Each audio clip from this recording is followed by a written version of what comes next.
নমস্কাৰ, এই মুহূৰ্তত লৈ আহিছোঁ অসমবাসীৰ বাবে কেইবাটাও গুৰুত্বপূৰ্ণ খবৰ।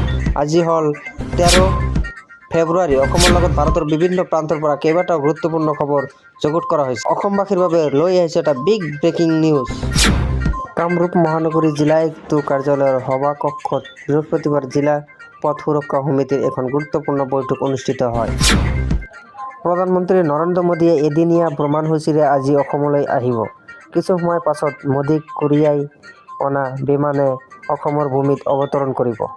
মুখ্যমন্ত্ৰী ড হিমন্ত বিশ্ব শৰ্মাই ইতিমধ্যে সদৰি কৰা অনুসৰি শনিবাৰে পুৱা 7:15 বজাত নতুন দিল্লীৰ পৰা চামুৱা অভিমুখে ৰাওনা হ'ব প্ৰধানমন্ত্ৰী। প্ৰধানমন্ত্ৰীগৰাকী পুৱা 9 বজাত চামুৱা এয়াৰফিল্ডত উপস্থিত হ'ব। 10 বজাত চামুৱাৰ পৰা মৰাণলৈ আহিব। মৰাণৰ ইমাৰ্জেঞ্চি লেণ্ডিং ফিল্ডত বা এডভান্স লেণ্ডিং ফিল্ডত প্ৰধানমন্ত্ৰীগৰাকীয়ে অৱতৰণ কৰিব। শুক্ৰবাৰে কেইবাটাও চৰকাৰী কাৰ্যালয়ত ওদালগুৰি উপস্থিত হয় মুখ্যমন্ত্ৰী ড হিমন্ত বিশ্ব শৰ্মা।